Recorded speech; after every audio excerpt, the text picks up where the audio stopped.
Sobat MI, sebelum kita masuk ke perbincangan selanjutnya, kita saksikan dahulu highlight Marvelous Goes to Campus episode sebelumnya.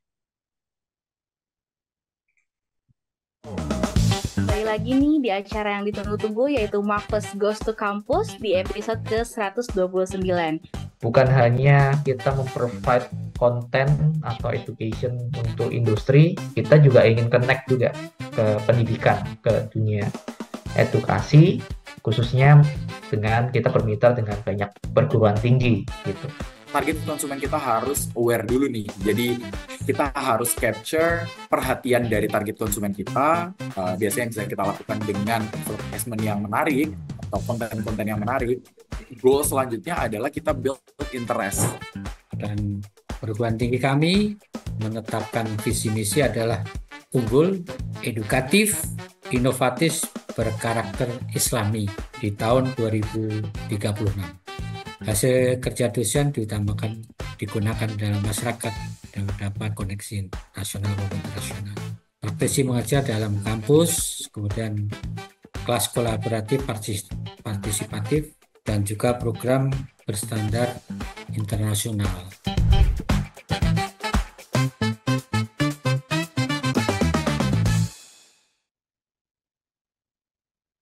Nah, Sobat MI, kita masuk nih ke sesi pertama yang akan memaparkan materi mengenai kampus development dan akan berbagi informasi yang sangat insightful kepada kita semua. Oke, halo Bu Yosanova. Baik, siap. Terima kasih. Oke, saya izin share screen ya. Ya. Baik, selamat pagi Sobat MI semua. Salam hormat juga bagi Prof. Stefanus Yufra, Rektor Universitas Macung, dan juga Dr. Dasmadi yang sudah hadir juga dari Sekolah Tinggi Ekonomi APRIN, dan juga Bapak Asef Budi Setiawan sebagai perwakilan dari Wismila. Izinkan saya, Bapak Ibu sekalian, Sobat MI, untuk menyampaikan kurang lebih 10 menitan ya tentang apa sih tren dan juga insight-insight yang menarik terkait dengan proses belajar di masa depan seperti itu. Nah, ini judulnya adalah Enhancing Learning, Participation and Engagement. Jadi di sini ada beberapa keywords yang penting ya, bahwa learning itu harus partisipatif dan juga harus engaging. Jadi kalau di masa depan kita tidak seperti ini, sepertinya sulit untuk mendapatkan hasil yang optimal ya yang kita harapkan. Baik, silakan kita masuk ke slide berikutnya. Nah, kalau misalnya kita bicara tentang pendidikan ya, education di masa depan, ini tidak lepas dari adanya kebutuhan terkait hal-hal yang bersifat Bapak Ibu sekalian ya, immersion dan juga problem solving skill. Kenapa? Karena ada terkait yang nomor satu ini yang penting, bahwa generasi masa depan ini yang mana mungkin didominasi oleh Gen Z dan juga Gen Alpha, yang mana Sobat MI sekalian ya yang hadir pada Zoom pagi ini adalah yang kita sebut Digital Native Generations. Apa itu Digital Native Generations?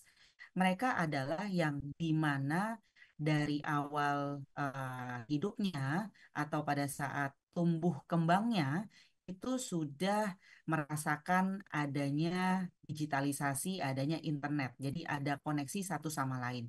Di mana mungkin kalau kita bandingkan dengan generasi sebelumnya, masih merasakan pengalaman-pengalaman di mana belum adanya internet. Jadi dulu kan sebelum ada internet kita masih interaksi masih sangat offline. Kalau ketemuan itu harus telepon dulu gitu ya. Kalau mau bikin jadwal kita mau ngisi uh, subjek misalnya di kampus kita harus datang ke kampus seperti itu. Nah, kalau sekarang mungkin kalau kita cek beberapa 10 tahunan ya, beberapa satu dekade yang lalu gitu ya, sudah mulai bergeser ke yang lebih terkoneksi ya, lebih ada internetisasi seperti itu. Nah, itu yang menyebabkan bahwa pembelajaran itu harus mempertimbangkan dua alam ini gitu ya, dua experience ini. Jadi bagaimana kita memanfaatkan teknologi untuk bisa membantu mensupport pembelajaran yang sifatnya lebih imersif, lebih menyeluruh, lebih berasa. Jadi tidak hanya memperlihatkan harus datang ke kelas, tapi ketika di kelas pun kita ada pembelajaran digitalnya. Jadi immersion sifatnya, menyeluruh seperti itu.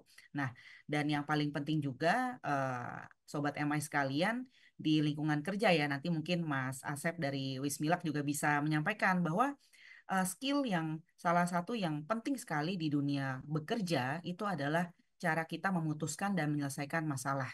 Jadi bukan lagi yang sifatnya terlalu hard skill ya, tapi bagaimana tiap harinya dengan begitu besar, begitu banyaknya tantangan, belajar itu adalah sesuatu yang terus-menerus. Kenapa? Karena problem atau masalah itu selalu ada. Jadi bagaimana kita punya skill dalam menyelesaikan setiap permasalahan yang ada itu menjadi kunci untuk bisa bertahan dan juga tumbuh di dunia karir nanti, teman-teman sekalian. Jadi ini penting sekali kita melihat bahwa masa depan edukasi ya seperti ini pengaruh besarnya. Nah, kalau kita lihat di slide, nah di slide ketiga ini, rekan-rekan sekalian, kalau kita lihat lebih jauh ya, boleh masuk ke slide ketiga. Nah, ini adalah yang kita sebut digital native generations. Jadi kebanyakan memang Gen Z dan Gen Alpha ya, di mana masa hidupnya sudah terbiasa dengan konektivitas dengan internet tentang digital seperti itu. Jadi sudah tidak heran dan sesuatu yang aneh kalau digitalisasi itu tidak menjadi bagian dari hidupnya. Nah, ini yang kita lihat di sebelah kanan ini nih, yang di layar Sobat MI sekalian.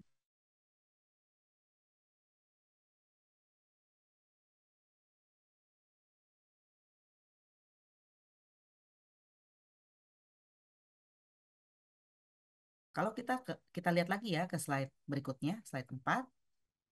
Nah, apa sih bedanya Sobat MI sekalian cara belajar generasi digital imigran ya? Ini kayak imigran nih kita sebutannya karena ada apa? Ada jembatannya melewati dari yang belum ada digital ke digital gitu ya. Internet, ada internet, nggak ada internet. Nah, apa bedanya digital imigran dengan digital native? Apa bedanya Gen Y dan Gen Z, Gen Alpha ketika belajar? Nah, ini kita lihat tidak didasari oleh beberapa hal seperti ini. Jadi misalnya kalau values, kalau generasi millennials misalnya yang penting adalah harus ada selalu perkembangan dan juga achievement. Jadi achievement oriented. Tapi kalau misalnya generasi yang digital native, values-nya adalah lebih ke arah bagaimana kita bisa enjoy gitu ya ketika belajar. Happiness dan well-being itu menjadi hal yang penting. Work-life balance seperti itu menjadi hal yang penting. Kalau generasi millennials, purpose hidupnya adalah kepemilikan. Jadi jangan heran kalau ngelihat generasi millennials ya, Sobat MIs atau di atasnya, itu kalau kunci sukses adalah kalau sudah punya rumah sendiri misalnya, atau sudah berada di posisi tertentu misalnya. Itu adalah purpose-nya kebanyakan dari generasi milenial. Sementara kalau Gen Z dan Gen Alpha, karena setiap momennya begitu berharga, maka experience itu yang menjadi penting. Jadi mungkin sempat juga ada ya beberapa lingo gitu, misalnya kayak FOMO misalnya, terus juga YOLO misalnya. Jadi begitu berharganya setiap waktu, sehingga experience itu menjadi berharga, menjadi penting. Identitas misalnya, itu selalu kalau generasi millennials better version of me, karena memang achievement oriented. Tapi kalau misalnya kita bicara tentang Gen Alpha dan Gen Z itu lebih ke authentic me. Jadi apa adanya. Jadi setiap orang itu berbeda dan sewajarnya. Learning style-nya pun sehingga menjadi berbeda. Kalau generasi milenial lebih ke structured individual study. Kalau misalnya digital native itu lebih aktif dan juga kolaboratif. Jadi hal seperti ini yang harus kita pelajari bahwa tipe-tipe atau metode pendekatan yang tepat untuk setiap orang yang mana ini kita generalisasi ya melalui generasi itu menjadi hal yang perlu kita pertimbangkan ketika mendesain suatu metode pembelajaran yang lebih efektif. Nah, kalau misal kita masuk ke slide berikutnya.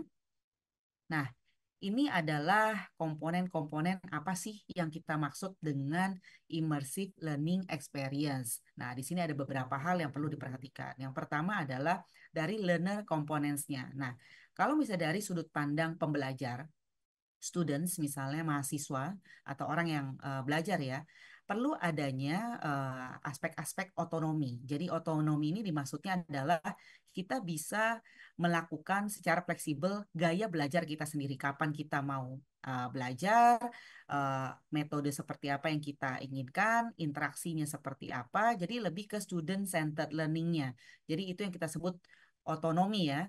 Dan harus ada presence-nya. Nah, presence yang dimaksud di sini adalah harus engaging, harus multisensory inputs-nya, dan juga harus ada emotional connections. Jadi kalau misalnya nanti ada apa AI gitu ya, artificial intelligence ketika belajar, dan sekarang ini sudah sangat apa namanya mulai banyak sobat MI, kita ketika melihat satu metode pembelajaran, misalnya nonton video learning gitu ya, tapi terlalu AI banget pun, terlalu robot banget jadinya, itu juga kurang ada emotional connections-nya. Jadi penting juga kita harus memasukkan unsur human-nya di sana. Jadi kalau misalnya kita lihat tren dari learning ya, uh, video learning misalnya yang sekarang lagi booming, itu bukan yang sifatnya terlalu MI yang otomatis yang rapih gitu ya, tetapi justru yang harus masih ada person-nya, harus ada human-nya yang ngomong gitu. Jadi menggabungkan antara sesuatu yang sifatnya lebih digital tapi tetap ada human-nya. Itu yang kita lihat apa ke depan akan ada emotion learning seperti itu. Nah, kalau dari sisi lingkungannya, komponen lingkungannya. Nah, yang paling penting ada dua nih, yaitu realism. Jadi harus benar-benar mirroring dengan bagaimana keadaan sebenarnya gitu ya. Dan juga harus augmented. Jadi ini yang kita lihat juga penting sekali, terutama di Marketplace ya, karena kita menangani perusahaan-perusahaan dan juga menjadi konsultan perusahaan-perusahaan, bahwa yang menjadi gap ketika mereka menerima murid atau menerima karyawan baru adalah belum siap untuk bisa melakukan atau punya insight yang jelas terkait dengan dunia sesungguhnya pada saat bekerja. Jadi apa namanya terminologinya berbeda, industrinya nggak update dan segala macam. Jadi harus realism. Jadi bagus sekali ketika ada proses, misalnya seperti sekarang ada Merdeka Belajar, ada magang, sehingga sense atau apa ya nuansa-nuansa korporasi atau mungkin bisnis misalnya menjadi wirausaha itu sudah ditanamkan sejak awal dan paralel dengan cara belajar kita di formal seperti itu. Dan yang berikutnya yang penting adalah harus ada yang elemen subjek. Jadi harus konstruktif, harus dijelaskan situasinya, harus ada feedback, kelihatan bagaimana proses problem solvingnya terjadi. Ini adalah komponen lingkungan belajar yang diperlukan. Jadi memang agak lain gitu ya kalau kita berkaca dari 10 tahun, 20 tahun yang lalu, bagaimana proses belajar murid gitu ya, learner itu dilakukan. Dan learning ini bukan lagi hanya menjadi tanggung jawab teman-teman di dunia pendidikan formal, tetapi juga di dunia pendidikan yang mungkin lebih credentials, lebih vokasi seperti itu. Bahkan ketika sudah masuk di dunia industri, di dunia pekerjaan, learning itu tidak berhenti sampai di apa namanya lulus kuliah misalnya. Nah, kita masuk ke slide berikutnya. Nah, di sini kalau kita lihat di slide 6, boleh masuk ke slide 6. Nah, ini adalah skill yang kalau kita lihat dari World Economic Forum ya, Future of Jobs Report, itu ada 10 skill yang paling penting di mana dua yang paling besar adalah bukan dari sisi hard skill, tetapi dari creative thinking dan analytical thinking. Nah, bagaimana kita mengemas ini? Skill-skill seperti ini yang dibutuhkan di dunia apa industri dunia usaha supaya ini udah disiapkan sejak sejak awal. Nah, ini yang menjadi concern Marketplace juga sebagai lembaga vokasi ya, lembaga yang menyiapkan teman-teman sekalian, sobat MI juga untuk bisa survive dan kompeten di dunia industri dunia usaha. Ini menjadi penting sekali. Metode seperti apa, pendekatan seperti apa yang paling bisa dilakukan. Nah, di slide ketujuh boleh next. Nah, ini adalah yang kita sebut namanya learning engagement. Jadi ketika kita melihat skill-skill tersebut yang dibutuhkan di masa depan, wah ini berarti perlu adanya learning engagement yang lebih lebih baik ya, sehingga learning outcomes-nya itu lebih jelas, terus motivasinya juga bagus, dan juga ini penting sekali untuk meningkatkan critical thinking-nya. Jadi proses kognitif yang diproses ketika menghadapi sebuah case, misalnya sebuah masalah, dan problem solving skill-nya itu diuji terus menerus. Kita masuk ke slide 8. Nah, ini yang kita lihat bahwa harus berubah ini. Harus berubah dari yang sangat konvensional menjadi lebih facilitating. Kalau misalnya kita lihat dari sisi uh, conventional teaching, mungkin ada satu pihak gitu ya, entah itu dosen, entah itu guru, entah itu mungkin masternya, ketika mengajar. Jadi knowledge itu lebih ke penyebaran, refernya ke textbook, hierarchical, harus terstruktur, belajar A dulu baru B, B baru C, dan seterusnya, dan belajarnya dari satu pihak. Nah, tapi kalau facilitating, ini sebenarnya tidak memfokuskan ke gurunya gitu ya, ke fasilitator persis ke masternya, tapi lebih melihat bahwa setiap orang, setiap ada yang ada di lingkungan belajar tersebut bisa memfasilitate learningnya. Jadi entah itu yang memfasilitasi adalah dosennya, gurunya, ketua kelasnya misalnya, atau murid pada umumnya. Jadi punya kemampuan untuk bisa memfasilitate. Jadi bisa meningkatkan apa ya, interaksi dan lebih engaging karena semua pihak terlibat di sana. Nah, ketika kita melakukan facilitating siapapun yang ada di lingkungan belajar tersebut, maka meningkatkan interaksi pastinya. Dan juga perlu kita trigger dengan problem solving skill yang jelas gitu. Nah, inilah kenapa mungkin nanti kita akan bahas lebih lanjut ya. Jadi perlu adanya sebuah studi kasus, perlu adanya contoh, perlu adanya model, perlu adanya subjek di dunia nyata yang kita bawa, yang kita masukkan ke metode pembelajaran kita sehari-hari. Nah, sehingga bisa belajar bukan hanya dari eh, gurunya gitu ya, tapi juga belajar dari other learners seperti itu. Boleh masuk ke slide 9. Nah, di slide 9 ini, kalau teman-teman Sobat MI lihat ya, kita konkret melakukan apa namanya, bagaimana shifting dari yang conventional teaching ke facilitating. Salah satu contohnya kita concern banget untuk membuat Marplus Institute yang apa ya, melengkapi para fasilitator. Ini siapapun fasilitator, tidak mesti dosen, bisa juga mahasiswa, bisa juga teman-teman kita di korporasi yang akan membantu proses problem solving di tempat masing-masing, entah itu di kantor, entah itu di apa namanya, bidang usaha misalnya, atau di kampus sekalipun. Nah, hal-hal ini yang kita lihat bahwa pembelajaran kita ketika menjadi apa ya, facilitator dalam pembelajaran, kita perlu case-nya karena kita perlu solve the problem-nya. Jadi memang Marcus sendiri fokus untuk melengkapi para fasilitator berdasarkan case-based learning. Jadi case-nya ini yang harus diangkat. Ini contoh yang kita adakan ya, Marcus Institute Facilitator Certification. Ini udah masuk ke batch berikutnya ya. Batch pertama sudah jalan. Yang tujuannya adalah untuk melengkapi siapapun yang memfasilitate learning di tempat masing-masing. Boleh slide berikutnya.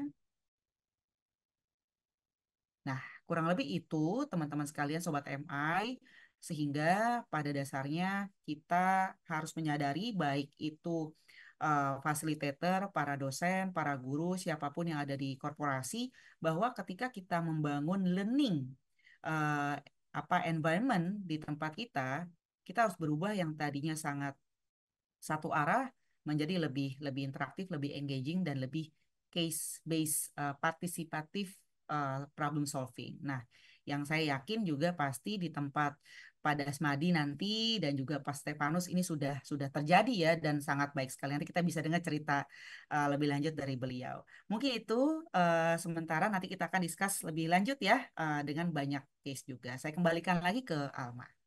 Selamat pagi, terima Baik, kasih. selamat pagi. Terima kasih Bu Nova atas materi yang sangat insightful dan menarik.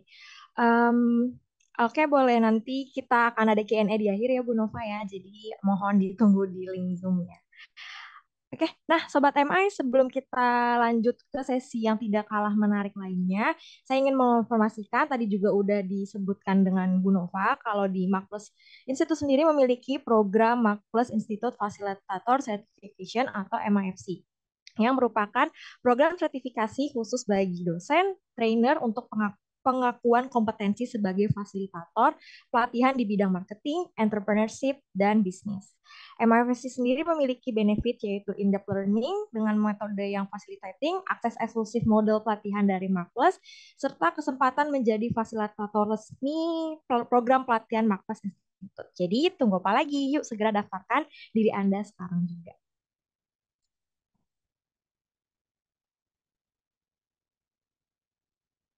Oke, Sobat MI, selanjutnya akan ada sharing yang menarik nih dari Mas Asef Budi Setiawan selaku Associate Brand Manager PT Wismilak Inti Makmur dan Program Representatif DSC. Kita akan mengetahui nih cara menjadi seorang entrepreneur yang dapat mengintegrasikan green dan blue economy untuk berkontribusi dalam masa depan yang berkelanjutan. Namun terlebih dahulu kita saksikan tayangan yang satu ini.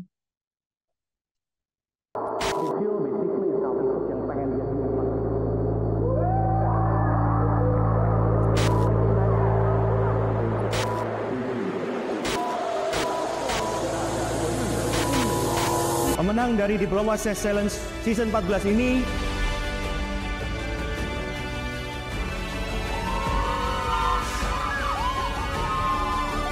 Challengers bagaimana mereka harus berjalan sendiri, membawa sebuah pesan yang menjadi tujuan ketika mereka memulai, yang menjadi purpose awal yang mereka jaga hingga sampai di tujuan. Entrepreneurship is a lonely journey.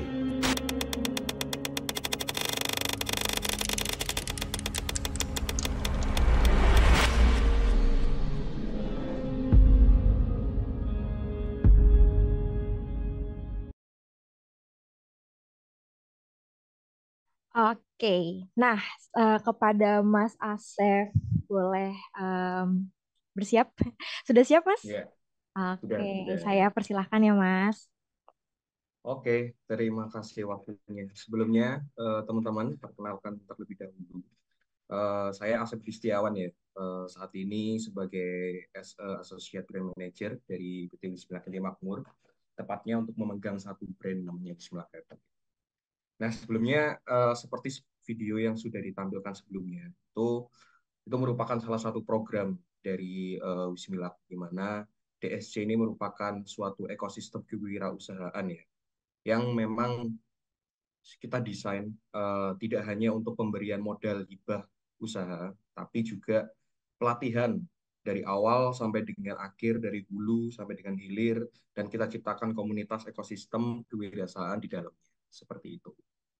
Oke, nanti untuk detailnya sebenarnya nanti teman-teman bisa langsung cek aja melalui link yang sudah di-share di kolom komentar tadi ya. Seperti itu. Oke, agenda pagi kali ini saya akan coba sharing ya ke teman-teman. Nanti kita bisa saling berbagi wawasan dan juga bisa tanya jawab di sesi akhir nanti berkaitan dengan basic marketing. Oke, saya izin share screen.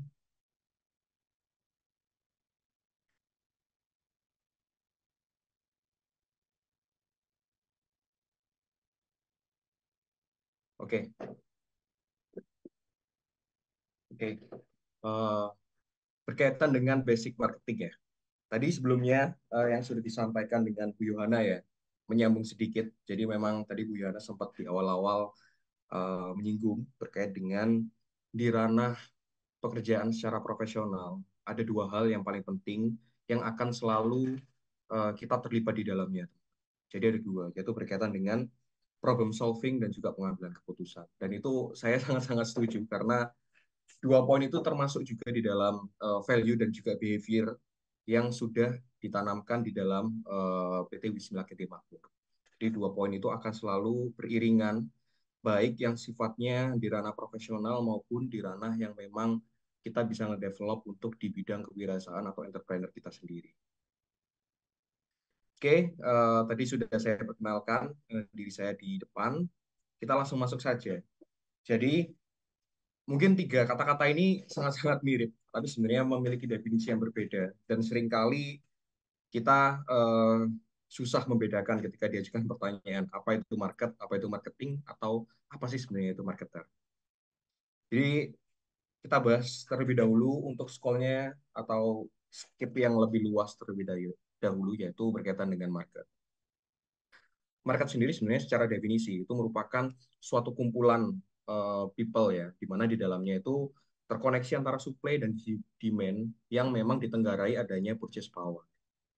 Nah, kalau bicara soal marketing, jadi marketing itu ketika kita melihat suatu market, marketingnya itu gimana cara kita untuk bisa mendapatkan perhatian dan juga meyakinkan eh, supply ataupun demand yang sudah ada di dalam masyarakat tersebut agar mereka itu bisa tertarik dengan apa yang akan kita persembahkan. Nah, sebagai marketer, marketer ini merupakan mereka yang memang bergerak untuk membuat suatu inovasi di mana agar dapat memperoleh perhatian dan juga mampu memberikan kepercayaan terhadap konsumen yang ada di dalam market tersebut. Jadi itu bedanya. Market itu merupakan kumpulan orangnya, marketing itu merupakan how-nya, kemudian marketer itu merupakan orang yang menciptakan iklim dari market tersebut. Oke, secara kesimpulan sebenarnya marketing itu merupakan contest for people attention and fulfill consumer want and need. Oke, lalu kita geser ke marketing mix. Nah, sebelumnya memang marketing mix ini eh, sangat-sangat banyak dan juga sangat-sangat hal yang merupakan sangat basic yang juga diterapkan di banyak perusahaan maupun ini yang bisa kita develop juga ketika kita ingin bergerak sebagai pengusaha atau bergerak di bidang kewirausahaan, di mana yang memang harus diperhatikan untuk di poin pertama itu berkaitan dengan produknya terlebih dahulu. Sebenarnya ini nanti akan ada 4 pilar, yaitu 4P. Di sesi pertama ini kita akan bahas soal produk terlebih dahulu. Jadi memang tahapan pertama dari pembuatan suatu market ya, itu yang harus diperhatikan. Memang harus dari segi produknya. Ini yang sangat-sangat important, di mana seringkali kita hanya terpaku kepada eh, media promosinya seperti apa sih, cara untuk menjualnya seperti apa sih. Tapi kadang kita lalai berkaitan dengan produknya terlebih dahulu yang harus firm agar dia bisa diterima oleh konsumen. Lalu sesi yang kedua yang tidak kalah penting yaitu berkaitan dengan price. Nah, dari segi price sendiri, ini kita harus juga memperhatikan kira-kira price positioning kita, brand dari yang akan kita usung itu seperti apa. Jika berkaitan dengan kompetitor, jika berkaitan dengan keinginan dari masyarakat, berkaitan dengan eh, kondisi ekonomi baik makro maupun mikroekonomi yang sedang terjadi di masyarakat. Ini juga menjadi salah satu pertimbangan untuk kita mengatur price strateginya. Lalu untuk poin yang ketiga itu yang tidak kalah penting juga. Selain produknya sudah firm, sudah oke, price-nya kita rasa sudah ideal, paling penting juga itu berkaitan dengan place-nya. Kita mau distribusiin produk kita ini kemana dan ke siapa. Itu juga menjadi hal yang harus diperhatikan dalam pengelolaan suatu brand. Lalu untuk poin yang keempat itu berkaitan dengan promotion-nya. Promotion ini nanti akan kita bahas atau kita kulitin lebih detail ya di belakang. Tapi secara garis besar, marketing mix itu merupakan suatu set alat pemasaran ya yang bisa kita kendalikan sepenuhnya. Di mana itu ada 4 pilar, teman-teman, yaitu di segi produk, price, place, dan juga promotionnya. Seperti itu. Dan kurang lebih 4 pilar ini merupakan pilar-pilar yang memang harus dikerjakan yang sifatnya itu paralel. Jadi tidak bisa hanya fokus di satu pilar, tapi mengabaikan pilar yang lain. Seperti itu. Oke, setelah kita mengetahui dari 4P tadi ya, product, price, place, dan juga promotion, kita juga coba perhatikan dari sudut pandang konsumen. Di mana memang kita akan coba mapping terlebih dahulu, di mana berkaitan dengan segmenting, targeting, dan juga positioning. Biasanya kita sebut sebagai STP-nya. Ketika kita mengajukan suatu produk atau ngedevelop suatu produk, pasti akan kita ditanyakan, kira-kira targetmu, produkmu ini mau kamu jual ke siapa? Seperti itu. Nah, itu sebenarnya kita bisa jawab melalui pendekatan STP ini. Jadi kita breakdown terlebih dahulu. Segmennya ini kita mau ke siapa? Targetnya ini kita targetkan untuk market yang seperti apa. Dan juga positioning, itu kita coba build di mana brandmu atau brand yang ingin kalian develop ini, itu ingin dipositioningkan di ranah seperti apa. Dan karena nanti STP ini akan membentuk yang namanya brand equity dari konsumen itu sendiri. Gitu. Oke, ini kita coba bedah lagi.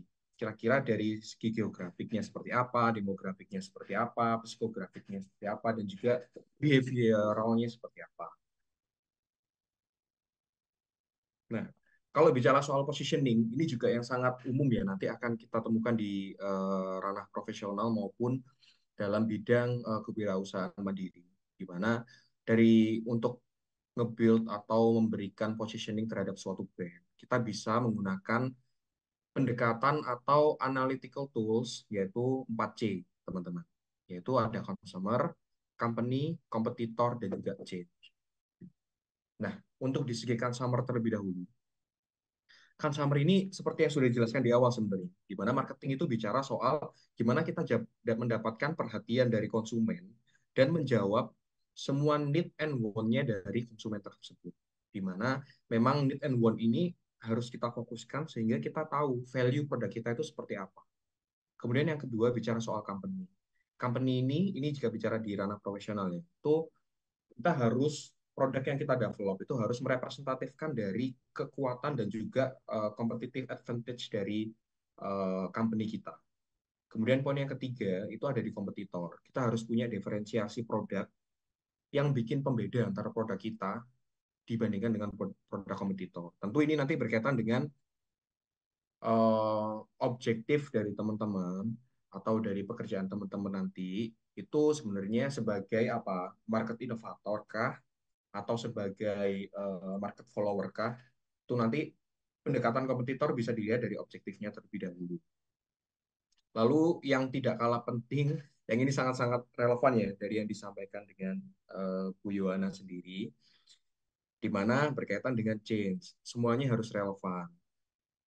Kita harus dapat menyesuaikan segmenting, targeting, dan juga positioning kita kepada siapa produk kita akan deliver. Tadi sudah dijelaskan ada perbedaan antara generasi yang memang sedang transisi sebelum ada internet yang masif, kemudian sekarang generasi yang native atau yang milenial dan juga Gen Z itu mereka punya behavior yang berbeda. Maka dari itu produk kita harus menyesuaikan nih. Kalau emang targetnya bukan di Gen Z, ya kita nggak usah terlalu banyak bicara soal teknologi. Tapi kalau emang target market kita ada di Gen Z, ya kita harus tahu terlebih dahulu, dipetakan kira-kira konsumen mereka itu secara behaviornya seperti apa, lifestyle-nya seperti apa. Seperti itu. Nah, ini sedikit gambaran berkaitan dengan brand positioning. Ini saya ambil contohnya dari ini ya, brand-brand mobil atau otomotif. Oke, lalu poin yang paling penting juga itu berkaitan dengan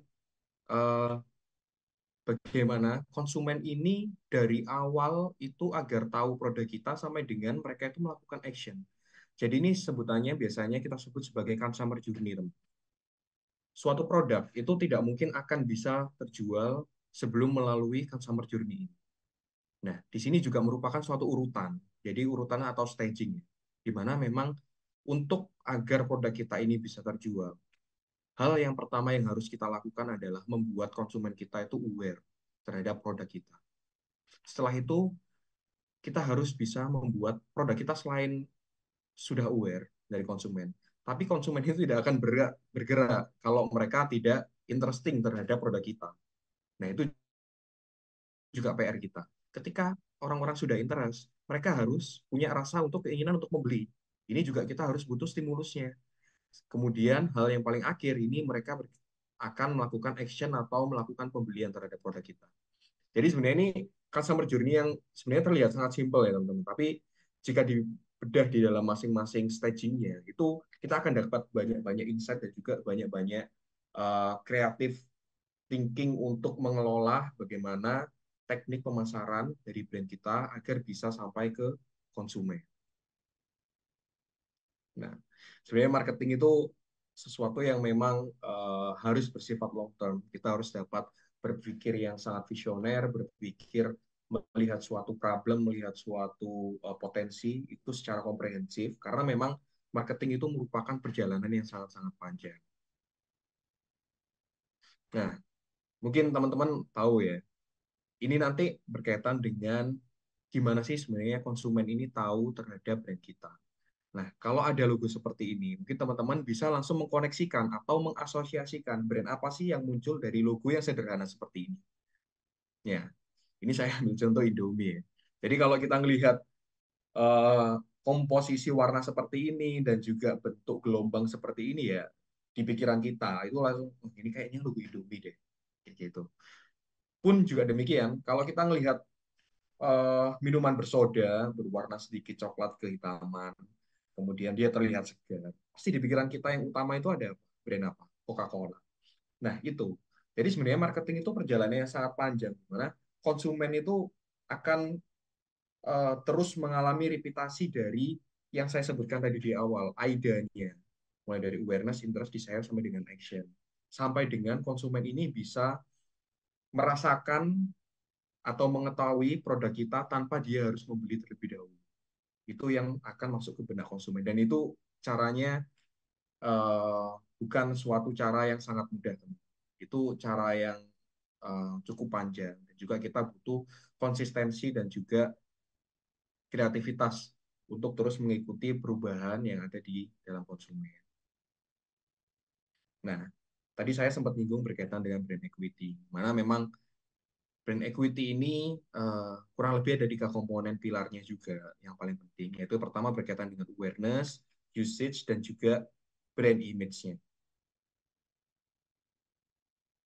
Oke, nah sebenarnya kurang lebih ini eh, salah satu apa ya, pola pikir atau struktur di mana brand equity itu terbentuk dari 3 pilar yang ada di depan tadi. Secara awareness itu kita akan nilai brand kita ini secara level awareness-nya seperti apa. Konsumen ini sudah tahu produk kita itu sampai dengan level mana. Di awareness sendiri, teman-teman, itu bisa di breakdown menjadi 3.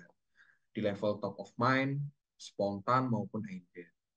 Nah, kemudian dilihat juga dari brand usage. Sebenarnya dari produk kita secara evaluasi itu apa sih yang mereka pertimbangkan, konsumen pertimbangkan, atau brand kita sudah dipertimbangkan sejauh mana oleh konsumen, dan juga apakah konsumen ini sudah mulai mengkonsumsi dari produk kita. Kemudian yang terakhir ini berkaitan dengan brand imagery. Itu nanti kita bisa breakdown berkaitan dengan produk image, brand image, dan juga personifikasi image. Sebenarnya 3 komponen ini, teman-teman, awareness, usage, imagery, itu merupakan pengukuran atau hasil evaluasi performance brand kita yang ditangkap oleh konsumen. Jadi di awal tadi kan kita sudah bahas soal marketing mix ya, apa yang perlu kita kembangkan terlebih dahulu dari segi produk, price, place, promotion. Kita coba rangkum itu untuk ngedevelop brand kita atau produk kita. Kemudian kita tadi juga bicara soal consumer journey-nya seperti apa, AIDA. Setelah kita launching produk kita langsung coba evaluasi terlebih dahulu. Biasanya kita ukur menggunakan brand equity ini. Jadi tujuan dari brand equity ini untuk mengukur, melihat kira-kira produk kita tuh seberapa diterima dan akan seberapa tahan untuk menghadapi market di masa depan. Gitu. Semakin besar atau semakin kuat brand equity, maka opportunity dia diterima dan juga akan bertahan di masa depan itu akan semakin tinggi. Seperti itu. Outputnya akan seperti itu. Makanya di sini outcome dari kenapa kita coba survei atau kita coba evaluasi dari 3 pilar ini, outputnya kita akan ingin lihat kira-kira produk kita itu secara preferensinya seperti apa. Apakah produk kita bisa direkomendasikan dan apakah sampai dengan di level kita mendapatkan afirmasi dari konsumen terkait produk kita.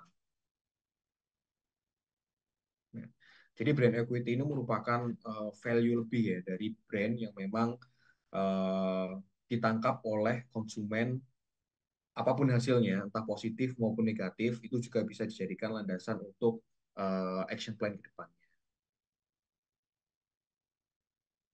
Nah, terakhir, jadi marketing itu sebenarnya bukan hanya seni kita membuat sesuatu yang unik, sesuatu yang inovatif, sesuatu yang punya diferensiasi saja. Tetapi hal yang paling penting, yang paling kita tanamkan, bahkan di Wismilak sendiri, kita juga sangat berprinsip di mana marketing itu merupakan consumer oriented. Dan consumer oriented itu kita harus tahu terlebih dahulu berkaitan hal yang paling penting, yaitu customer value. Kita harus tahu apa yang dibutuhkan konsumen, apa yang sedang konsumen rasakan, aspirasi apa yang muncul dari konsumen. Kita harus tahu detail dan juga bisa menggambarkan behavior kedepannya seperti apa, keinginan kedepannya seperti apa, dan kebutuhan apa yang akan terjadi di market di masa mendatang. Seperti itu. Oke, mungkin sekian sharing dari saya berkaitan dengan basic marketing. Semoga bisa sedikit menambah wawasan ya bagi teman-teman yang memang akan berkarir sebagai profesional di bidang marketing maupun akan Spartan dengan ketangguhannya untuk mendevelop suatu produk atau menjadi entrepreneur. Terima kasih, selamat pagi semua. Oke, terima kasih Mas Asef atas sharing-sharingnya yang sangat menarik kepada kita semua. Semoga teman-teman bisa mengambil poin-poinnya ya, yang bisa nanti diterapkan di kehidupan kita seperti itu. Oke, teman-teman semua, kita bisa langsung ya mengikuti business competition yang diselenggarakan oleh Diplomat Success Challenge. Akan ada dana hibah total senilai 2,5 miliar rupiah yang didukung oleh Wismilak Foundation. Nah, link pendaftarannya udah di-share di kolom chat yang bisa nanti teman-teman Sobat MI lihat ya. Nah, untuk informasi lebih lanjut boleh banget nih cek Instagramnya Diplomat Success. Oke, nah nextnya kita akan ada perbincangan menarik lagi, yaitu dari Bapak Dr. Haji Dasmadi, Ketua Sekolah Tinggi Ekonomi APRIN mengenai creativity, innovation, entrepreneurship, dan leadership di lingkungan Setia Ekonomi APRIN. Namun terlebih dahulu mari kita saksikan tayangan profil dari Setia Ekonomi APRIN. Saya Hermawan Kartajaya, founder and chairman MKOP. Kali ini kita menyelenggarakan HK Special Masterclass. Artinya Special Masterclass cuma 1 hari aja, bahkan setengah hari, 17 Oktober 2024 jam 2 sampai jam 5 sore di tempat kita, yaitu di Mark Plus Main Campus Tower 88 lantai 8 di Kokas Mall. Brand Management Operation Excellence akan menjadi bahasan yang utama pada saat ini. Tiap 3 bulan kita melakukan updating apa yang harus dilakukan untuk Indonesia. Nah, pada saat ini COVID-nya udah selesai, tetapi kita kena COVID baru ini, yaitu pemilu pilkada yang efeknya sampai akhir tahun. Bisnis menjadi ragu-ragu apa yang harus dilakukan, karena itu kita tidak boleh stop and stop. Judulnya Operation Excellence, Brand Management. Brand itu ditentukan dari apa? Operationnya akhirnya. Walaupun marketing strateginya macam-macam, tagline-nya macam-macam, tapi kalau operationalnya tidak excellent sesuai dengan strategi dan cocok dengan finance-nya, ya percuma ya. Jadi datanglah, daftarkan. Kali ini online dan offline, tarifnya beda tentunya, karena kalau offline Anda akan bertemu langsung dengan saya dan bisa tanya jawab, diutamakan. Dan yang online itu untuk melayani khususnya yang di luar kota atau yang waktunya tidak bisa luang. Dan Anda akan dapat bonus Mark Plus Quarterly Outlook, yaitu tiap kuartal kita memang bikin Outlook, e-certificate dan e-material. Jangan lupa 17 Oktober 2024 jam 2 sampai jam 5 waktu Indonesia bagian Barat. Operation Excellence Brand Management by Hermawan Kartajaya.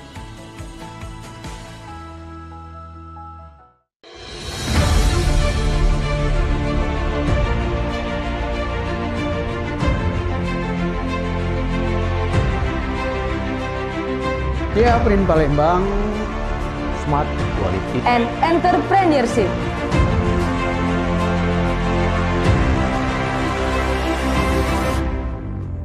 Selamat datang di kampus kami, STI APRIN Palembang, Smart Quality and Entrepreneurship.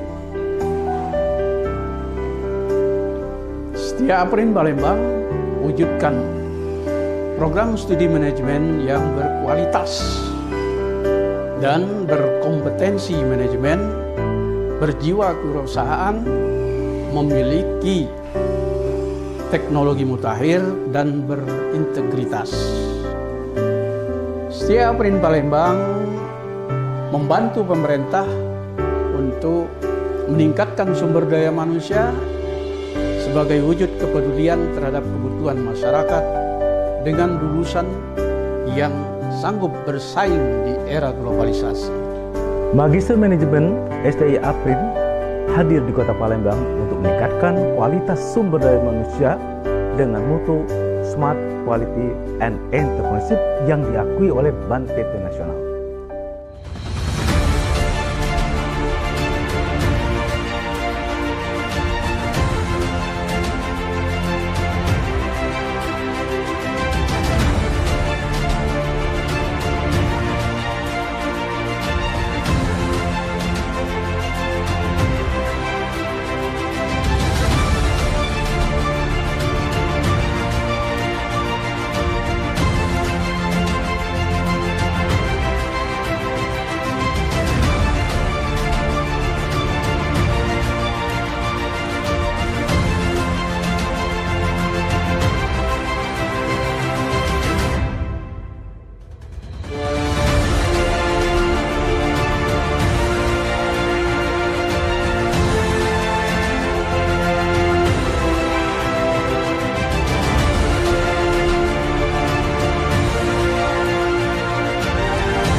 Saya Putri Rizal Homizi, Ketua DPRD Kabupaten Lahat, yang juga alumni STI Aprin Palembang. Saya memilih kuliah di sini karena mata kuliahnya Smart, Quality, dan Entrepreneurship. Ayo kuliah di STI Aprin Palembang.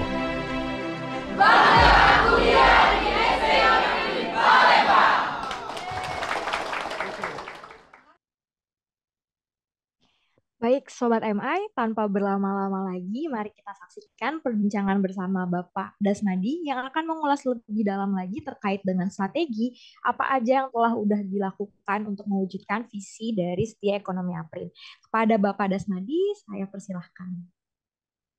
Baik, terima kasih Mbak Alma Safira selaku MC. Tentunya saya ucapkan terima kasih pada Markplus yang sudah memberikan kesempatan kami untuk berdiskusi bersama tentunya. Dan ini menjadi event yang luar biasa bagi eksistensi akademisi dan industri. Saya sapa juga Pak Profesor Dr. Insinyur Stefanus Yusra Menahan, TAU, MSMSD, Rektor Universitas Machung. Tidak lupa tadi kepada narasumber yang luar biasa, Pak Asep Budi Setiawan, Associate Brand Manager PT Wismilak. Dan tadi materi juga sangat membantu dunia akademisi, tadi Ibu Yosana Savitri, Deputy CEO of Markplus Institute. Melengkapi dari paparan Bapak Ibu semua, mungkin nanti kami ada sisi lain dari perguruan tinggi sekarang ini. Saya akan izin share screen untuk sesi paparan. Bapak Ibu, sebagai informasi, kemarin kami ikut kompetisi yang diadakan Markplus dan puji syukur, alhamdulillah kami memenangi kompetisi tersebut, inovasi yang kami lakukan di kampus bersama 3 kampus besar di Sumatera Selatan. Tentunya kami ucapkan terima kasih. Izin share screen, Bapak Ibu, saya mulai menyampaikan diskusi. Bapak Ibu yang saya banggakan, sahabat MI, jadi bagaimana mengembangkan kreativitas bagi perguruan tinggi ini sebuah keniscayaan Bapak Ibu. Dan tentunya ini dilakukan oleh semua perguruan tinggi, namun ini kami paparkan dari sisi lain agar perguruan tinggi swasta khususnya di kami ini memang sangat up to date sekali apa yang dipaparkan Bu Yaswana tadi dan Pak Asep Budi. Jadi kami juga mengintegrasikan teori-teori marketing dan teori-teori entrepreneurship yang terbaru untuk mensikapi eh, perkembangan perguruan tinggi yang sangat masif dan cepat sekali. Dan ini kami sikapi dengan eh, upaya salah satunya adalah mengembangkan kreativitas. Jadi memang eh, kampus ini memang sekarang ini didorong dan diwajibkan untuk eh, mengintegrasikan kurikulum terbaru ya yang bisa eh, mengkolaborasikan antara penelitian, riset ya dan kolaborasi lintas disiplin. Tentunya ini sangat eh, apa namanya bersinergi dengan kebijakan dari kementerian yang mungkin kita juga sudah lakukan sekarang ini adalah melalui kurikulum MBKM. Nah, MBKM ini juga keniscayaan Bapak Ibu. Jadi memang kampus didorong sekalian MBKM magang yang sudah dilakukan ini adalah menyiapkan eh, lulusan ya calon lulusan dari perguruan tinggi ini agar benar-benar sudah berkompeten ya artinya tidak hanya di level teori jadi memang benar-benar mereka sudah berinteraksi dengan dunia industri. Yang kedua kreativitas yang kita dorong di tingkat perguruan tinggi adalah menciptakan ruang yang bebas untuk berdiskusi. Karena apa? Karena tadi disampaikan generasi Z dan Alpha ini berbeda dengan generasi milenial. Jadi memang eh, kita harus memberikan memberikan ruang yang bebas ya berdiskusi dan berkarya dan tentunya membuat mereka nyaman untuk berinovasi dengan hal yang baru. Jadi di kami juga sudah kami lakukan itu karena memang eh, apa ini menjadi tuntutan zaman begitu ya. Jadi memang nanti akan saya bahas juga eh, apa ya ada jeda generasi artinya generasi dosen di PTS ya umumnya adalah generasi milenial ada juga yang mungkin kalau di bercanda ini itu generasi-generasi era kolonial gitu ya jadi ada sedikit ketidaknyambungan begitu ya nanti akan kita bahas di slide berikutnya nah itu menjadi tantangan bagi perguruan tinggi bagaimana menyambungkan ya generasi era milenial, era Gen Z dan generasi Alpha. Jadi memang itu menjadi tantangan tersendiri bagi penyelenggaraan pembelajaran kampus di saat ini.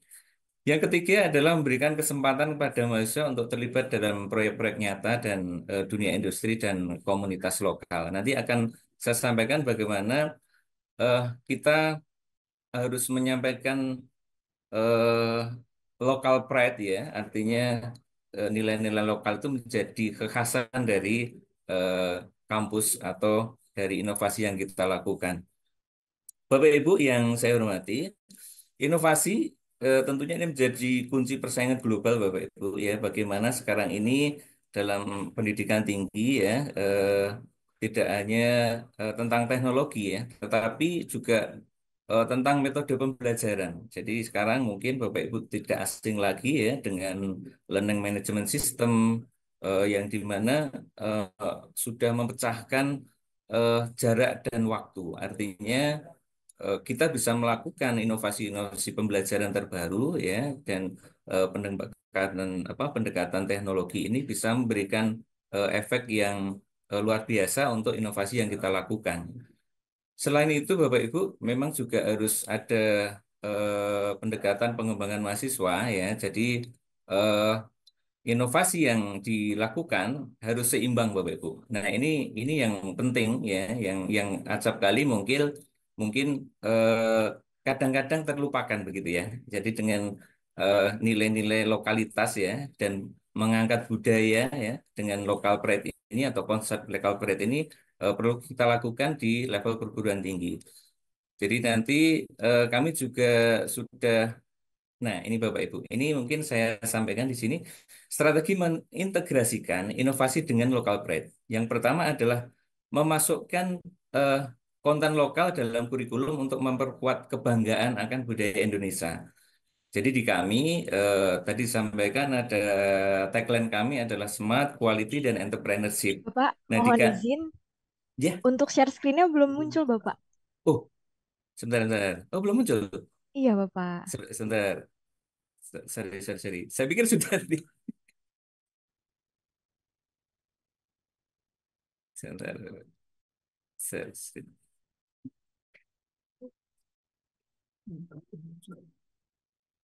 Mau diingatkan Bu kalau ini sebentar. Oke.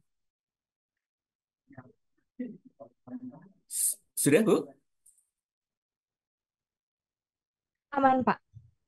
Sudah bisa? Kasih, Pak. Oke. Mohon maaf Bapak Ibu, ternyata belum muncul tadi.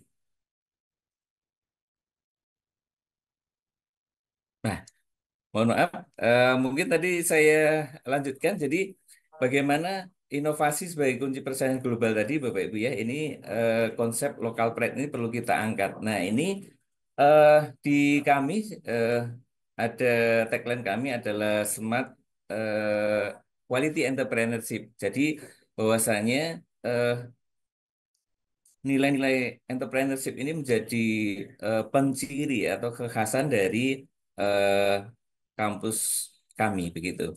Nah, mungkin secara umum Bapak Ibu, jadi eh, strategi mengintegrasikan inovasi dengan local pride ini sangat penting Bapak Ibu, karena nanti akan kita tarik dalam tridharma ya, dalam penelitian, dalam pengabdian itu eh, nanti akan menjadi benar-benar kehadiran kampus ini jadi atau mahasiswa ya ini menjadi problem solver. Jadi melalui penelitian dan pengabdian yang dilakukan. Selanjutnya Bapak Ibu, jadi menggunakan teknologi digital untuk menciptakan platform yang mendukung inovasi ya, berbasis lokal. Jadi kami sudah mengidentifikasi Bapak Ibu yang kemarin kami sampaikan. Jadi kami sudah menghakikan produk-produk lokal kekhasan ya, maksudnya khas lokal di sekitar Sumatera Selatan. Dan kami sudah melalui apa LPPM itu sudah mengidentifikasi akan menghakikan dan hak patenkan produk-produk lokal yang selama ini mungkin belum jadi perhatian pihak-pihak terkait. Jadi ini merupakan sumbangsih dari inovasi tadi yang tentunya ini bisa dimanfaatkan dan digunakan oleh masyarakat secara luas. Selanjutnya adalah mendorong mahasiswa untuk menciptakan produk atau karya yang mengangkat kearifan lokal dan globalisasi budaya Indonesia. Jadi ini tadi Bapak Ibu banyak sekali kesempatan-kesempatan hibah, penelitian dan pengabdian yang mungkin itu menjadi pintu masuk bagi dosen dan mahasiswa khususnya perguruan tinggi tidak hanya di STABRIN tentunya ini menjadi upaya untuk benar-benar kehadiran dari kampus ini bisa memberikan eksistensi dan solusi untuk kemajuan eh, UMKM, industri yang ada. Jadi di kampus kami memang jiwa entrepreneurship ini menjadi eh, ciri penciri ya atau mungkin lebih dengan sebagai kekhasan begitu ya. Jadi alumni selain dibekali dengan kemampuan-kemampuan digital marketing dan pengetahuan-pengetahuan terbaru, tentunya entrepreneurship ini menjadi kewajiban di kami, Bapak Ibu. Jadi, kenapa ini kita tekankan adalah ini upaya menciptakan generasi pengusaha kreatif. Jadi, di era digital sekarang ini, Bapak Ibu, mungkin kewirausahaan itu sudah menjadi yang tidak terlepaskan ya, begitu ya, dari pendidikan tinggi. Karena apa? Karena tadi disampaikan Bu Yasona, Yasona Nova ya, itu eh, eksistensi dari Gen Z dan generasi Alpha ini berbeda sekali dengan generasi sebelumnya. Dan inilah eh, generasi yang sekarang ini mengisi kampus-kampus kita gitu ya. Jadi memang pendekatannya harus berbeda karena mereka lebih melek teknologi, lebih simpel dalam punya punya pemahaman tersendiri begitu ya. Namun demikian kita sebagai perguruan tinggi ini akan selalu mengkolaborasikan hal tersebut. Jadi itu menjadi potensi tersendiri dari Gen Z dan generasi Alpha. Karena mereka sangat terbiasa dengan akses teknologi dan media sosial. Tidak kalah pentingnya Bapak Ibu kolaborasi dengan industri. Jadi tadi apa yang disampaikan Pak Asep Budi Setiawan sangat sangat sesuai sekali dengan perkembangan zaman sekarang ini. Jadi kami juga mengupayakan dengan berbagai industri untuk berkolaborasi dan tidak hanya sebatas MOU, MOA, dan kami sudah pada level implementation agreement begitu ya. Karena memang kolaborasi dengan industri itu saat ini adalah sesuatu yang harus dilakukan ya.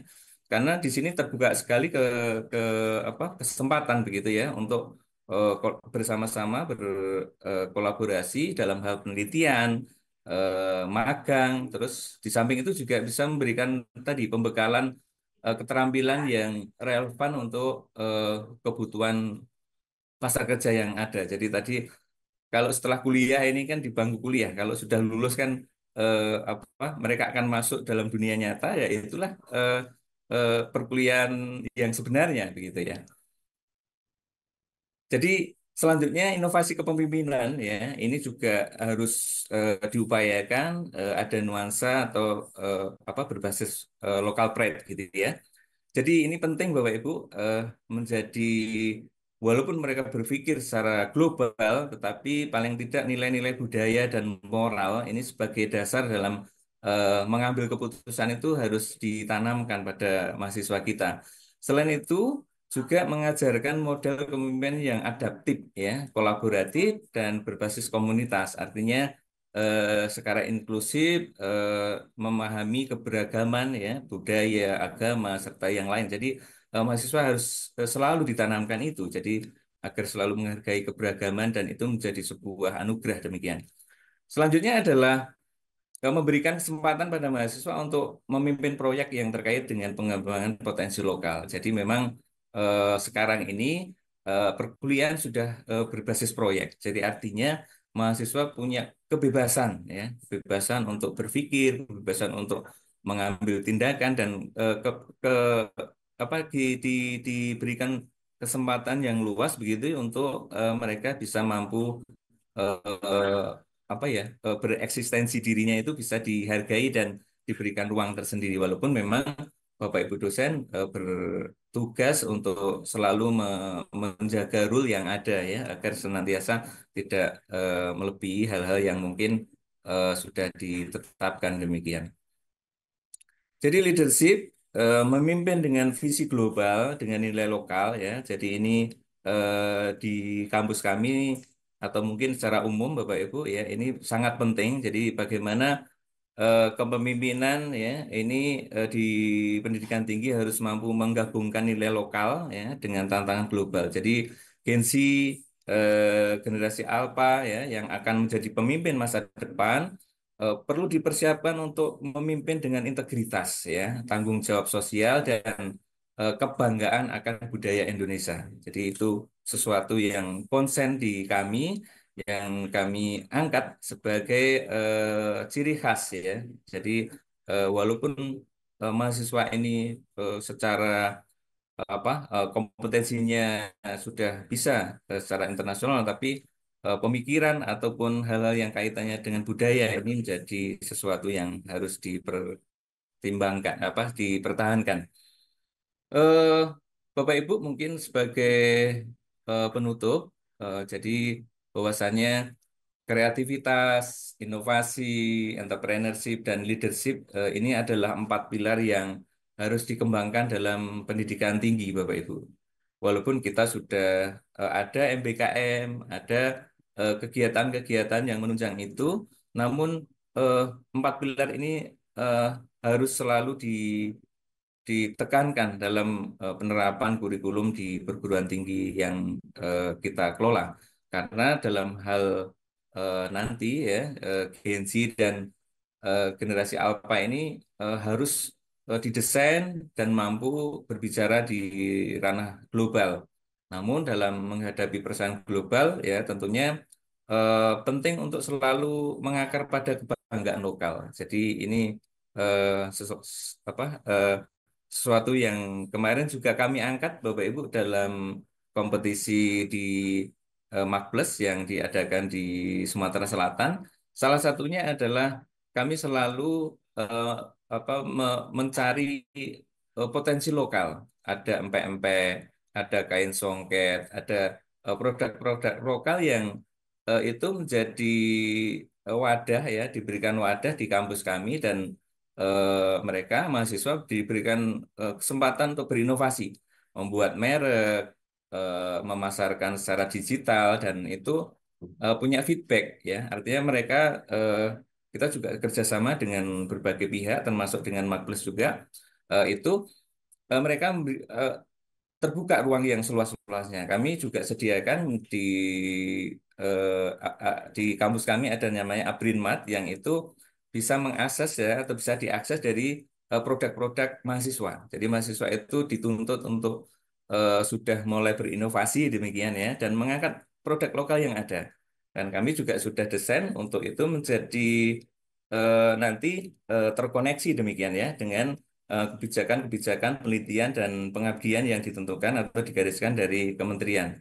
Jadi untuk mengangkat atau menanggulangi stunting, terus ekonomi hijau ya, di kami juga eh, ada bank sampah namanya Bapak Ibu. Jadi bank sampah ini menjadi solusi selama ini sampah-sampah ini ya sudah dibuang saja gitu ya, dibuang dan tidak ada nilai keekonomian. Setelah kami inisiasi dengan adanya bank sampah ini mahasiswa dan seluruh sivitas akademika aktif ya. Demikian untuk bagaimana mengelola bank sampah ini menjadi produktif demikian. Jadi yang selama ini mungkin ada botol-botol mineral, ada bungkus-bungkus yang tidak ya dibuang-buang saja di tempat sampah. Tapi dengan adanya bank sampah yang dikelola Aprinmat ini menjadi kolaborasi positif ya. Artinya kampusnya menjadi bersih, terus menjadi nyaman gitu dan mahasiswa sudah terdoktrin demikian ya. Jadi untuk menjaga kebersihan.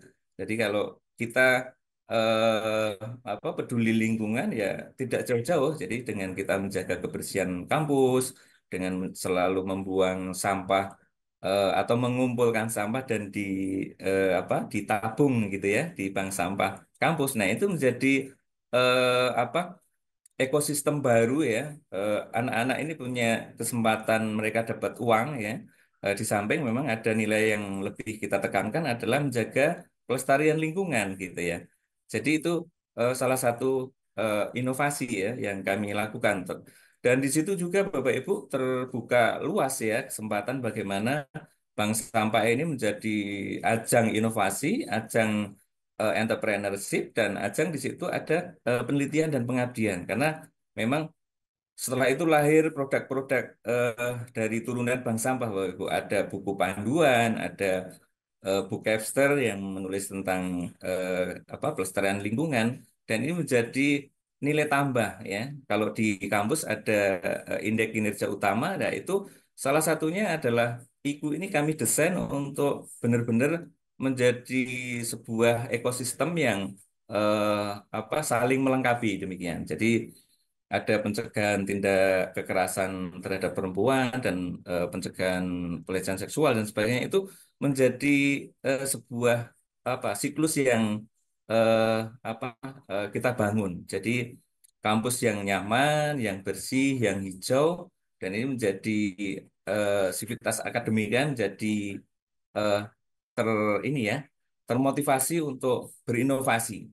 Jadi kenapa pentingnya tadi Bapak Ibu eh, mahasiswa ini dituntut untuk mencari permasalahan lokal ya sambil melestarikan budaya. Jadi jangan sampai nanti mereka sudah banyak ya budaya-budaya dari luar yang mungkin ada yang tidak sesuai dengan budaya kita gitu ya. Kita tuntut mereka untuk berpikir global, tetapi tidak kalah juga untuk melestarikan budaya lokal, budaya-budaya yang selama ini mungkin eh, belum digarap gitu ya. Jadi itu mahasiswa-mahasiswa kami arahkan ke sana. Jadi eh, targetnya nanti ini akan menyelesaikan semua Bapak Ibu. Jadi IKU ya, indeks kinerja utama selesai, kinerja dosen terjaga karena memang semua tridharma sudah terlaksanakan dan nantinya target akreditasi unggul itu sudah terselesaikan karena mereka akan itu tadi Bapak Ibu ya, menyelesaikan permasalahan menjadi problem solver dan memberikan kontribusi bagi masyarakat seluas-luasnya dan itu menjadi feedback ya, artinya tadi kalau Mas Asep ya, Pak Asep menyampaikan, nah ini bagian dari strategi marketing kami juga Bapak Ibu. Jadi akan respons karena banyaknya pihak yang kami ajak kolaborasi ya. Kemarin kita tiap tanggal 17 ada upacara, kemarin ada dari Komandan Brigade Mobil misalnya, Polda Sumsel yang hadir dan itu ada banyak feedback Bapak Ibu. Karena kita ada jejaring yang sangat kuat kita bangun dengan berbagai pihak, dengan berbagai institusi, dengan dunia industri tentunya. Dan ini akan menjadi hal-hal positif bagi kemajuan bersama. Karena memang ke depan kita tidak bisa maju sendiri, kita harus berkolaborasi dengan berbagai pihak untuk kita eksis dan menjadi pemenang dalam setiap persaingan di era digital ini.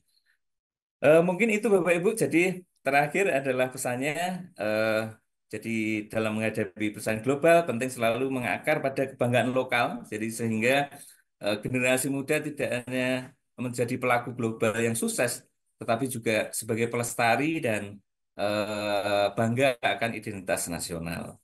Mungkin itu Bapak Ibu paparan diri saya, agak sedikit panjang lebar, mohon maaf. Terima kasih. Nanti kita buka ruang diskusi, mungkin bisa secara bergantian gitu. Terima kasih.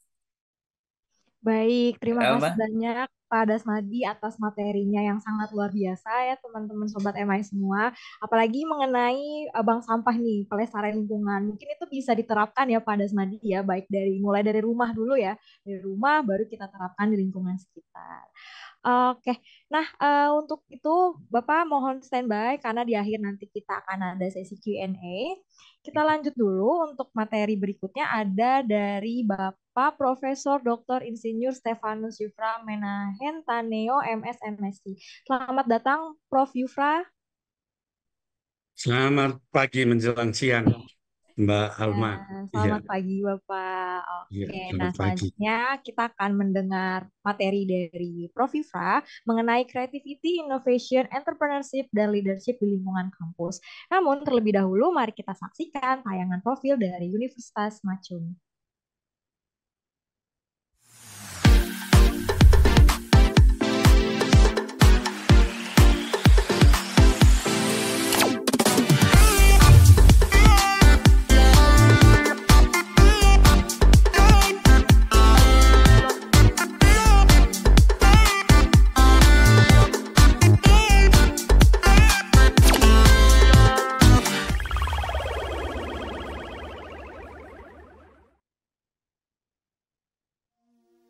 In a world that evolves faster than we can imagine, the need to adapt and stay ahead has become more crucial than ever.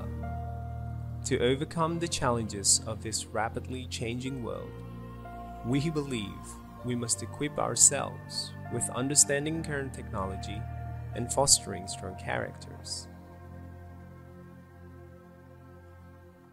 Welcome to Macung University, an institution that believes in shaping not only the minds of tomorrow, but also the hearts that will lead the way. At Macung University, we go beyond traditional education. Our mission is to prepare our students for the challenges of the modern world through innovative programs and a commitment to character building. Knowledge is a living entity, ever-changing and evolving. At Macung University, our curriculum is continually updated to stay aligned with the latest developments in each field of study. We ensure our students are at the forefront of cutting-edge technology and emerging trends. we foster a culture of creativity and innovation, encouraging our students to think beyond boundaries. Machung University is a canvas for their ideas to take flight, empowering them to leave a lasting impact on the world. Education at Machung University goes beyond academics. We believe that strong characters and leadership qualities are essential for success. Our students actively engage in character-building activities that nurture empathy, compassion, and social responsibility. Our students benefit from hands-on experience through our extensive internship programs. We believe that real-world exposure is vital in bridging the gap between theory and practice, enabling our students to excel in their chosen fields. At Machung University, we are committed to designing the future. Join us on this incredible journey of growth and knowledge. Embrace the changing world with affirmation, equipped with cutting-edge education and a strong character. Machung University, where innovation meets tradition. And that's when the future takes shape. With Machung University, you're set on your journey, designing the future. Baik Sobat MI, tanpa berlama-lama lagi, mari kita saksikan perbincangan dengan Prof. Yufra selaku Rektor dari Universitas Machung. Kepada Prof. Yufra, saya persilahkan. Ya, terima kasih Bu moderator Ibu Alma Safira. Saya mohon izin untuk share dulu sebentar materinya.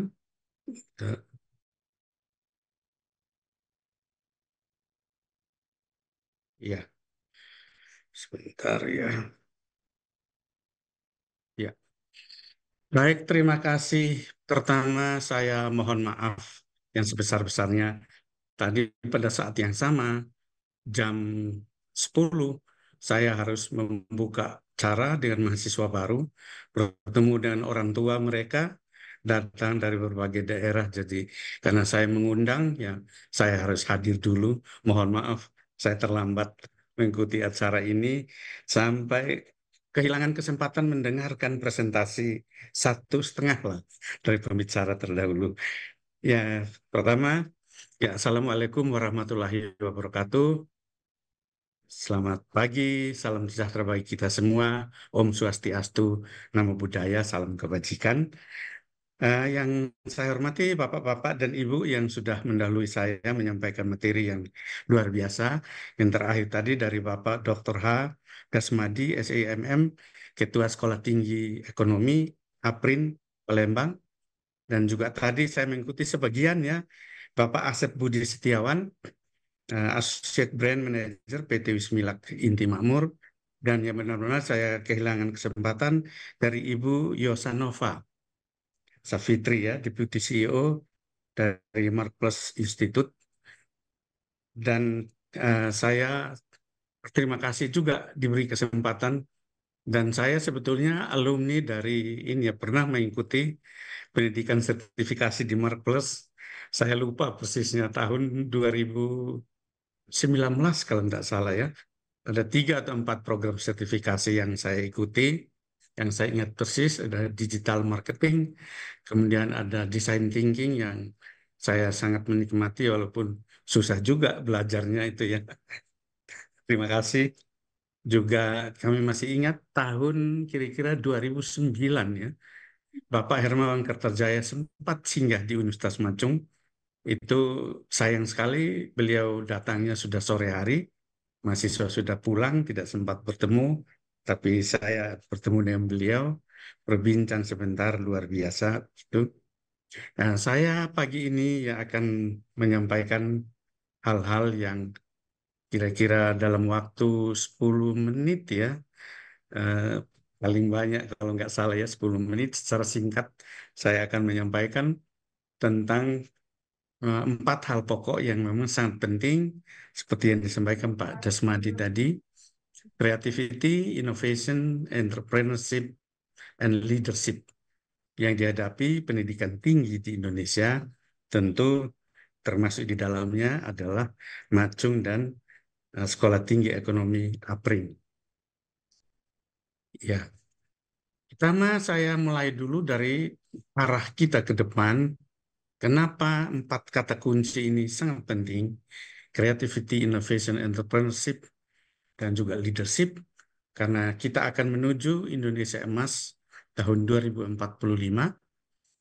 Dan sudah dicanangkan oleh pemerintah kita melalui Bappenas, Indonesia ingin untuk berdaulat, maju, adil, dan makmur di tahun 45 melalui 4 pilar utama pembangunan, yaitu pembangunan manusia dan penguasaan teknologi atau IPTEK, pembangunan ekonomi yang berkelanjutan, pemerataan pembangunan, dan pemantapan ketahanan nasional dan tata kelola pemerintahan. Nah, kalau dilihat perguruan tinggi tentunya terlibat di dalamnya semua, tetapi dilihat dari tugas utamanya terkait erat dengan yang nomor 1, pilar 1, pembangunan manusia dan penguasaan IPTEK. Nah, Indonesia ingin untuk menghasilkan atau membentuk manusia Indonesia yang unggul, berbudaya, dan menguasai ilmu pengetahuan dan teknologi. Nah, ini yang kata kunci unggul, menciptakan manusia unggul, seperti apa kita menciptakannya. Nah, saya melihat secara umum harfiah di Kamus Besar Bahasa Indonesia, unggul itu berarti lebih tinggi. Lebih tinggi itu dalam hal pandai, baik, cakap, kuat, awet, dan lain-lain daripada yang lain. Atau menjadi utama. Unggul berarti menjadi yang utama atau terbaik, terutama. Nah, kalau dari sisi bahasa, lebih tinggi kan berarti pembandingnya hanya 2. A lebih tinggi dari B. Nah, siswa A lebih baik, lebih pandai dari mahasiswa B. Tapi kalau sudah utama, terbaik, berarti dalam konteks dibandingkan dengan banyak hal yang lain, banyak orang yang lain, banyak pihak yang lain. Nah, kita tampaknya menghadapi 2045 ya dalam konteks yang lebih kompleks. Harus menjadi yang terutama, terbaik. Nah, jadi harus menang. Nah, bagaimana untuk menang? Maka ya manusia Indonesia generasi muda khususnya, tadi Bapak Dasmadi menekankan cukup banyak tentang generasi Z untuk ke depan. Ya, kita mendidik, menghasilkan yang tidak hanya akan mengandalkan absolute advantage. Jadi absolute advantage itu sesuatu yang unggul mutlak yang tidak ada pembanding. Nah, di dunia nyata tidak ada lagi yang absolute advantage atau sangat terbatas karena kemajuan ilmu pengetahuan dan teknologi, maka kita beralih ke comparative advantage. Comparative advantage, ukuran utamanya adalah biaya yang paling murah misalnya. Siapa yang mampu menghasilkan sesuatu yang lebih murah, lebih efisien, ya, lebih cepat, lebih singkat, itu dia menjadi pemenang. Namun dalam perkembangannya tidak cukup juga hanya lebih murah saja. Tapi perlu pada competitive advantage. Competitive advantage sudah sampai pada kualitas layanan, kepercayaan oleh konsumen. Tadi saya sempat mendengar Pak Asep sudah menyinggung dengan brand, equity, trust, dan seterusnya. Nah, pergeseran dari absolute advantage menuju comparative advantage, apalagi competitive advantage, itu 4 kata kunci yang kita lihat: creativity, innovation, entrepreneurship, dan terutama leadership, itu memainkan peran yang sangat penting. Nah, untuk menuju ke sana kita menghadapi tantangan-tantangan yang besar. Secara umum, ya kita sudah tahu SDGs, Sustainable Development Goals ada 17, bahwa kita harus menghilangkan kemiskinan, kelaparan, air bersih, pendidikan, kesehatan, dan seterusnya. Ada 17. Namun, lebih spesifik lagi terkait dengan perkembangan ilmu pengetahuan dan teknologi, maka ada tantangan di revolusi industri 4.0. Ya mau tidak mau kita perlu ada adopsi teknologi yang berkembang. Tadi disinggung oleh pembicara-pembicara terdahulu, ya sekarang sudah milenial, sebagian masih kolonial dan seterusnya. Dan ada tantangan mengenai keterampilan tenaga kerja depan. Karena ya banyak dengan revolusi industri, banyak AI, maka ya sempat heboh beberapa waktu yang lalu dan kehilangan pekerjaan.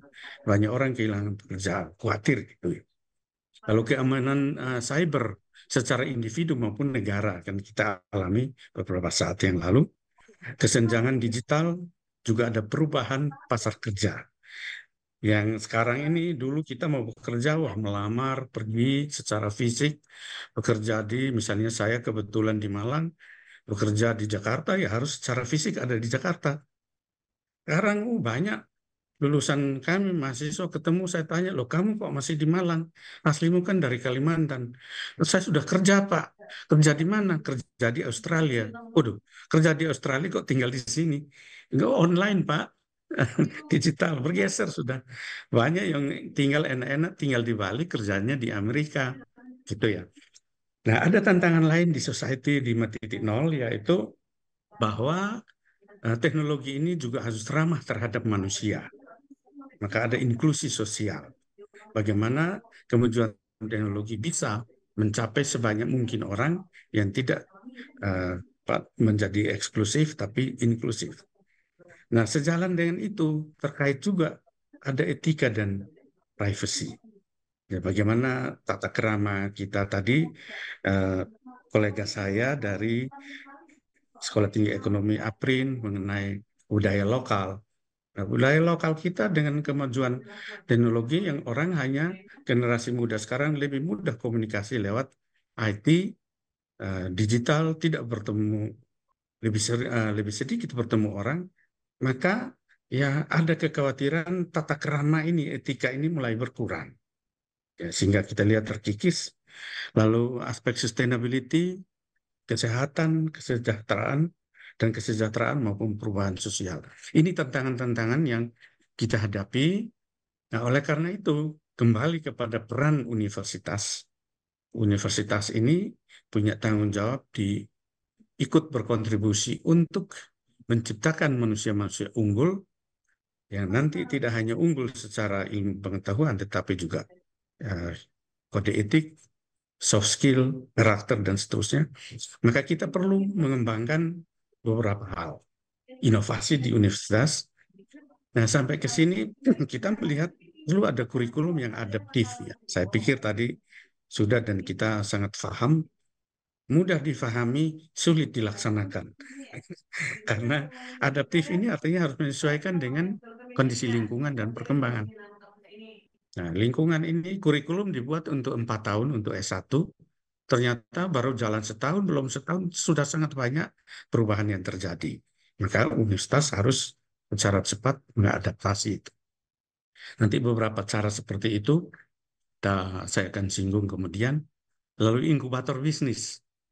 Nah, kebetulan kalau menyambung ke Universitas Macung, kita kuliah kewirausahaan itu 6 semester. Jadi kalau selama 6 semester, berarti ada kurikulum yang dibuat sedemikian rupa, sehingga setelah 6 semester harus mempersiapkan diri menjadi pebisnis, maka inkubator bisnis ini sangat penting. Lalu kolaborasi, multidisiplin, interdisiplin, dan transdisiplin. Mungkin multidisiplin sudah banyak kita lakukan, tetapi interdisiplin, bagaimana mengatasi masalah kompleks itu untuk bagaimana supaya teknologi sesuatu yang dikembangkan mencapai sebanyak mungkin orang, atau untuk orang dengan berkebutuhan khusus Maka harus gabungan antara ilmu-ilmu sosial dan ilmu teknik yang menghasilkan teknologi itu. Maka transdisiplin mengikut sertakan pengguna dari teknologi. Lalu sustainability dan tanggung jawab sosial, saya pikir ini bagaimana menciptakan sustainability. Perguruan tinggi juga harus ikut mendukung sustainability, bukan hanya kuliah saja. Misalnya mengurangi penggunaan plastik, penggunaan kertas, dan seterusnya. Mengurangi penggunaan listrik, dan seterusnya.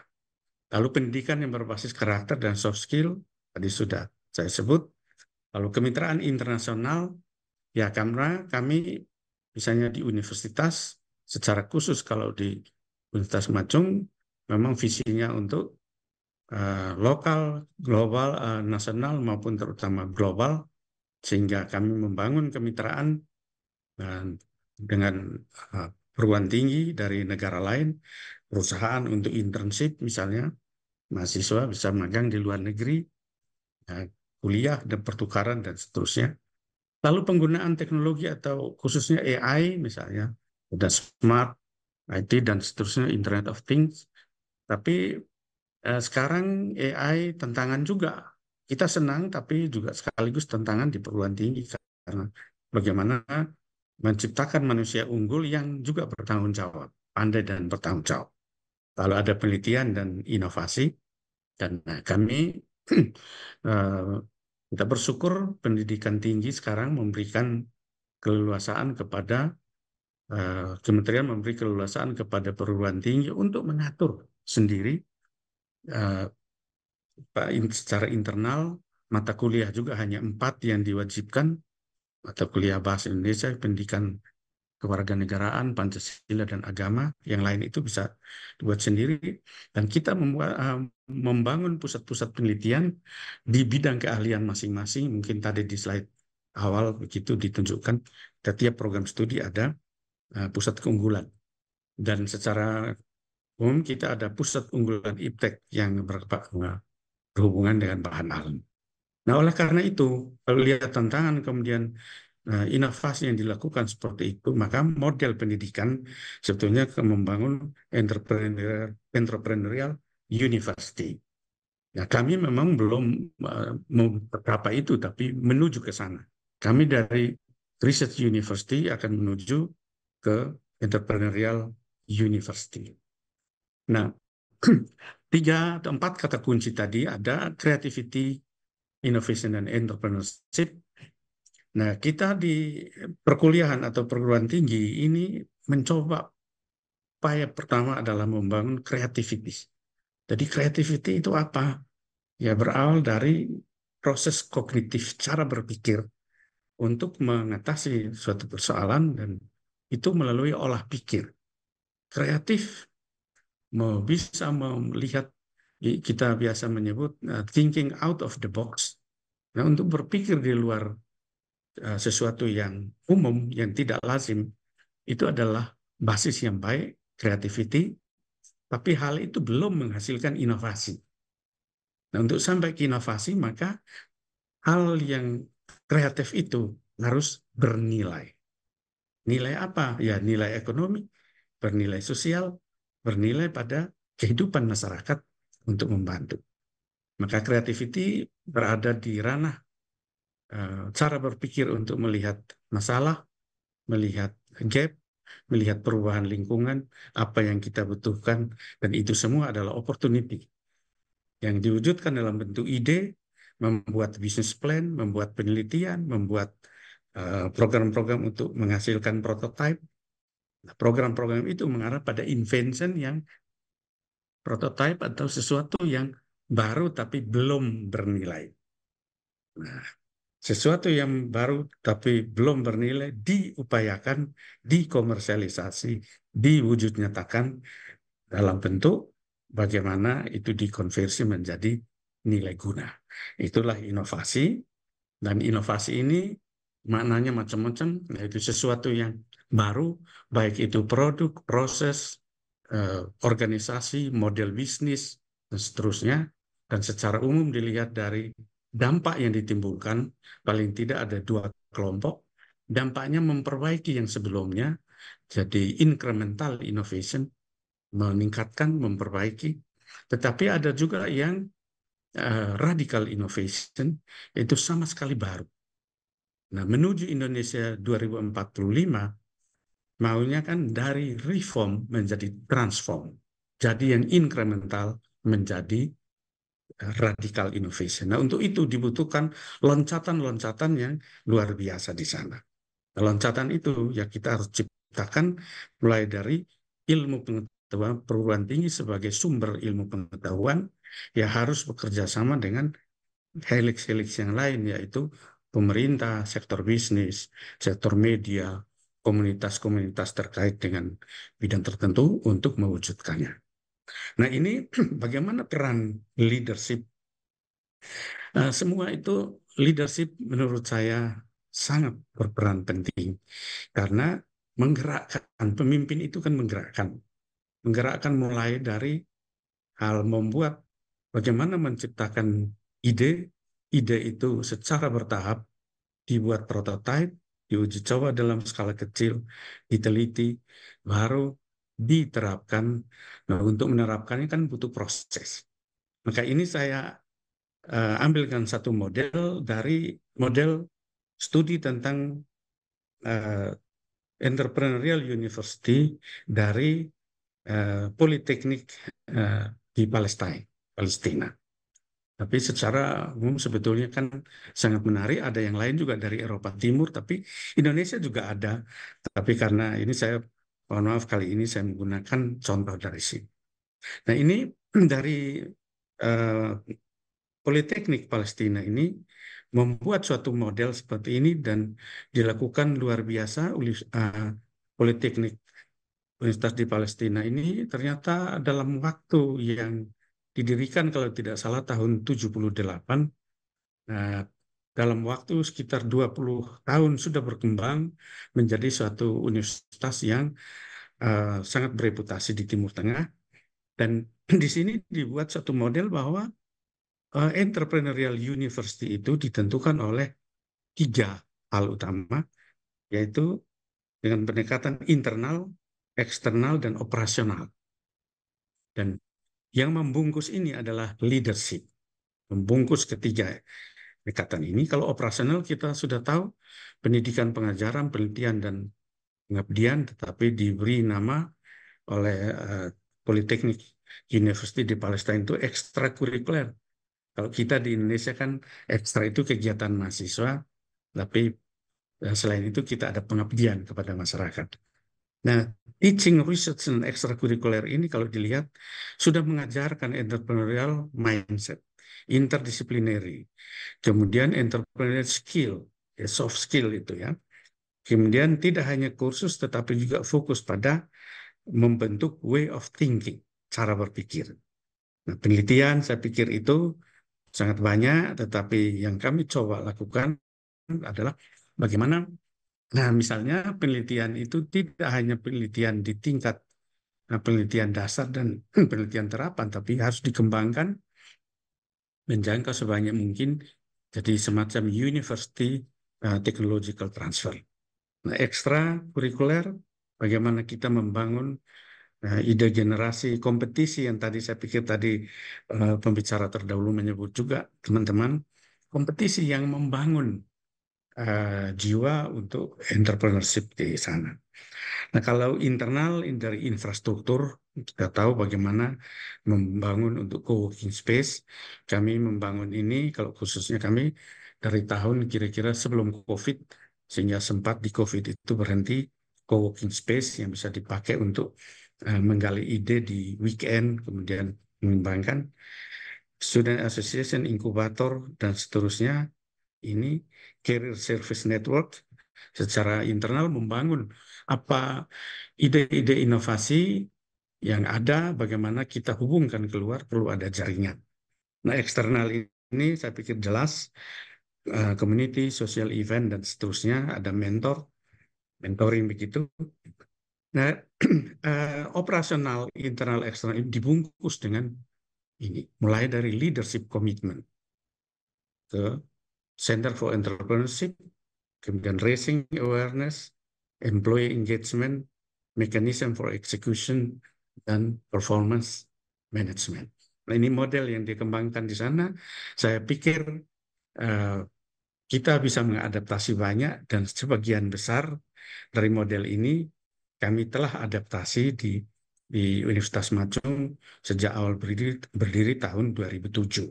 Kami sudah mengadaptasi sebagian besar, karena itu saya melihat ini suatu model yang baik juga, perlu kami pelajari dan mengadaptasi sebagian. Nah, ternyata telah dicoba juga untuk menuju entrepreneurial university, leadership itu apa saja perannya. Dan mulai dari leadership university leadership, komitmen dari pimpinan tertinggi di universitas, di institut, di sekolah tinggi, di level puncak.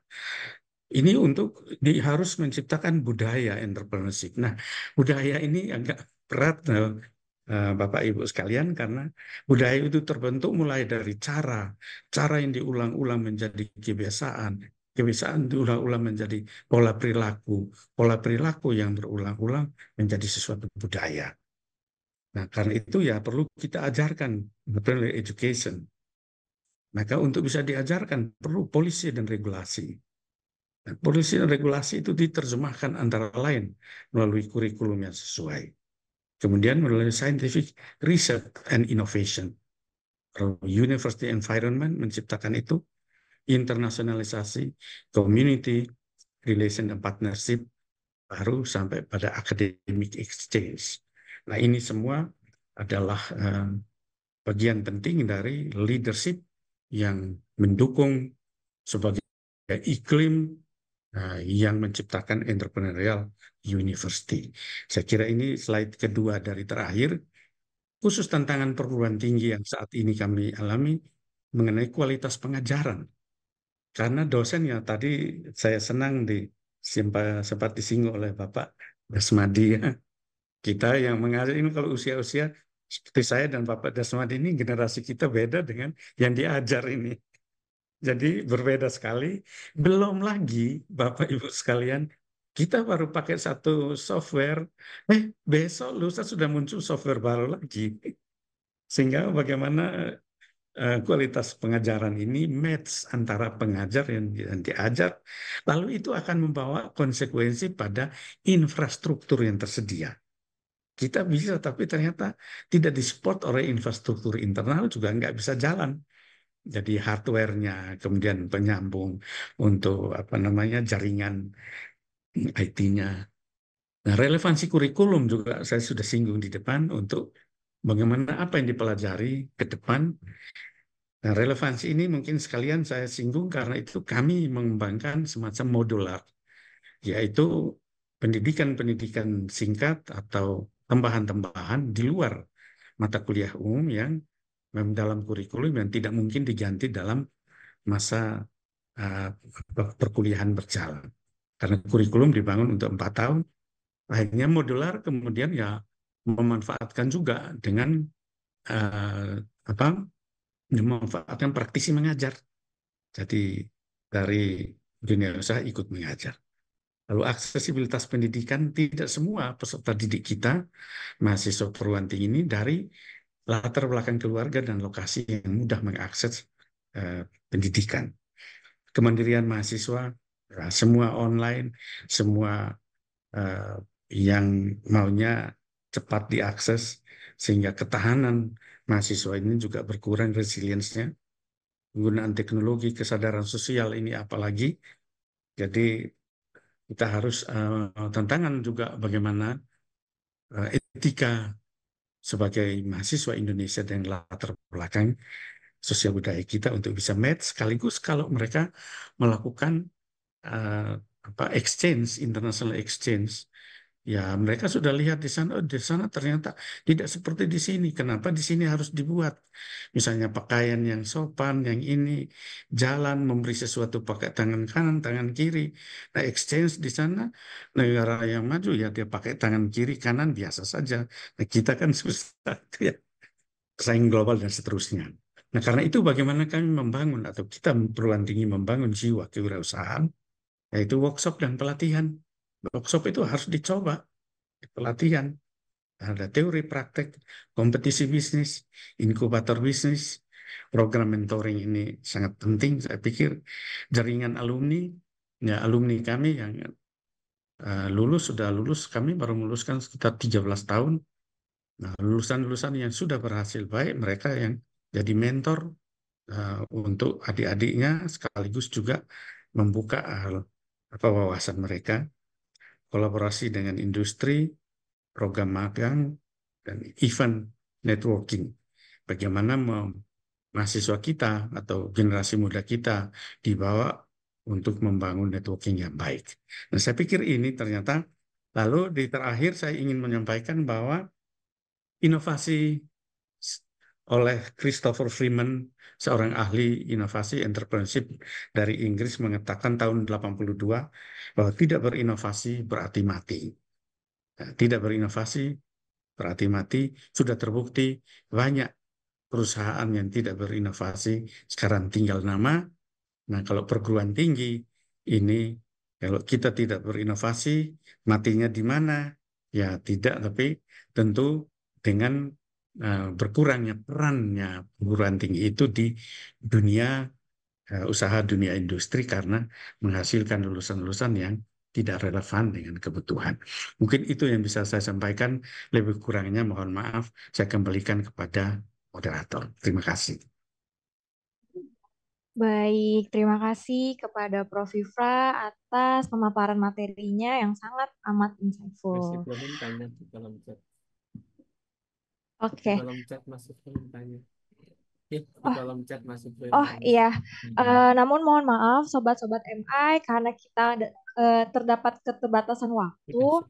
Jadi untuk Q&A-nya kita tiadakan dulu ya buat sesi pada episode 130 ini. Sebelumnya saya mengucapkan terima kasih banyak kepada para pembicara yang sangat luar biasa materinya, kepada Pak Dr. Haji Dasmadi, terus kepada Profesor Yufra, kepada Mas Asef Budi Setiawan, dan kepada Bu Yosanova Safitri. Terima kasih banyak Bapak-bapak, Ibu-ibu, semoga sehat selalu, dan jangan lupa untuk follow akun Instagram Markles Institute dan Markles Event untuk mendapatkan informasi menarik terkait program dan event dari Markles. Dan dimohon bagi peserta untuk mengisi daftar hadir yang sudah diberikan di kolom chat untuk mendapatkan e-sertifikat. Oke, jangan lupa untuk saksikan terus Markles Goes to Campus tiap hari Sabtu pukul 10 waktu Indonesia Barat. Oke, Sobat MI, dengan berakhirnya sesi Markles Goes to Campus pada hari ini, saya Alma Safira pamit undur diri. Sampai jumpa minggu depan. Happy weekend semuanya.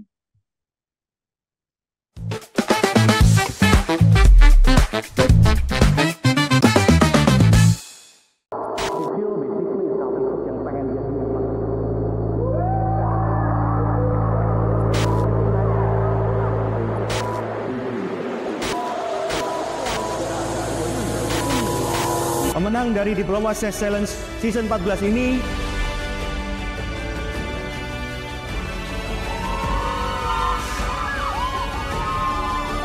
Challengers, bagaimana mereka harus berjalan sendiri, membawa sebuah pesan yang menjadi tujuan ketika mereka memulai, yang menjadi purpose awal yang mereka jaga hingga sampai di tujuan. Entrepreneurship is a lonely journey.